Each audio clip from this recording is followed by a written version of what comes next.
With the newly Avatar live action adaptation, I thought I might as well make another video involving one of my favorite childhood cartoons, Avatar The Last Airbender. However, this video will be a bit different, and I'm sure you know by the title, but in this video we are going to go over just how strong Toph Beifong is. And this might come to many people's surprise, seeing that the video isn't about characters such as Aang, Zuko, or even Korra. The reason for that being merely the fact that Toph is a smoke demon and my favorite character in the series. But if you'd like future Avatar videos involving power scaling and matchups, let me know. Also, I need to point out that the fact that this series isn't as easy as other series in terms of power scaling. I also haven't watched the show in roughly 10 years, and I had to rewatch and skim to re-gauge and remember certain things. Nevertheless, let's begin power scaling. The most badass character within the series of Avatar The Last Airbender, the prodigy Toph Beifong, aka the Blind Bandit.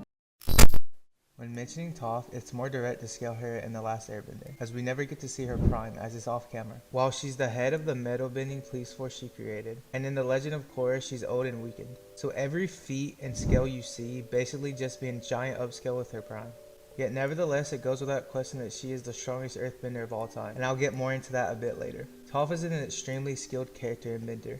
The Blind Bandit uses her greatest weakness, altering it to become her greatest advantage. Toph learning seismic sense from the Badger moles that taught her. Becoming the master of said technique allows for her to feel everything around her through vibrations through her feet, anticipating her opponent's every move. Her perceptions are so precise that Toph can literally sense people's emotions, sensing if someone is lying by feeling the vibration their heart is making while they're speaking, giving her blindness essentially vision, even going as far as inventing her own bending, that of metal bending. Metal being ore, which essentially is just rock or earth, meaning any earthbender who is skilled enough can metal bend. Toph being the first person to ever use this technique as well as mastering it. Toph having access to earth, metal, mud, and even sand bending, augmenting Toph to telekinetically manipulate and control earth in any conceivable fashion, as well as altering its density. Toph is undoubtedly impressive, boasting feats such as being the reigning champion of Earth Rumble, which is basically a giant WrestleMania for earthbenders, inventing a whole new bending art of earth, becoming the teacher of Aang in earthbending, and surprisingly drawing in a duel between her and Bumi,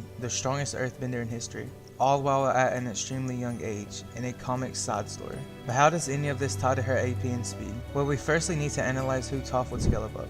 I'll mention this now, as this isn't going to be a debate on if Toph would scale above anyone I mentioned, as her prime is also to be comprised and thought about, as I'll be using calculated AP and speed feats to gauge the perfect range for Toph's stats. Starting off with a feat from Toph herself, being able to stop Wan Shi Tong's library from sinking. This temple housing all existing knowledge within the library, being larger than a mountain at the very least. And if you took this at face value, you could get her AP to there as well. It also becomes more impressive when you realize she's lifting and holding this enormous palace by the very top. To put in perspective, this would be similar to that of lifting the Statue of Liberty by the torch, or holding the White House by its flagpole. If you're active in the gym or just have common sense, you'd realize achieving and performing this is insane. The feat alone is calculated to be around small town level, give or take could increase given the scenario. Avatar isn't a show that shows power scaling feats down your throat. While she would scale above characters like Combustion Man, who vaporizes water, also requiring town levels of AP.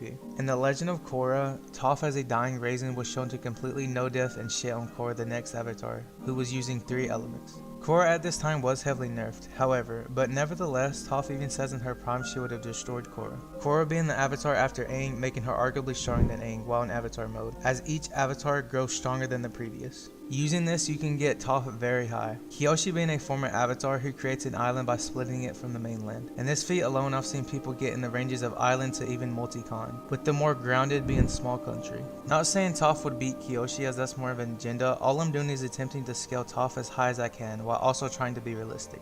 Yet given the fact Toph at a weakened old age is tossing around an avatar while setting her prime would have destroyed Korra more than she already did, as well as at a young age being around the same level as characters like Aang, with comparable if not superior earthbending, sparring and even outperforming. With the regard that her prime form is questionably on par with that of previous avatars like Kyoshi, who effortlessly split a landmass. This also seems to be the concrete scale for avatars, since we have multiple feats to prove their island force and above. Picturing a realistic scale for Toph ranging from large mountain to island level, and if you want to push the Toph agenda even more and take prime Toph being equal or even superior to that of base Kyoshi, then you can raise her scale to continental capabilities. This also can be backed up if you think Toph has the fucking Quake fruit and is shifting tectonic plates like Whitebeard.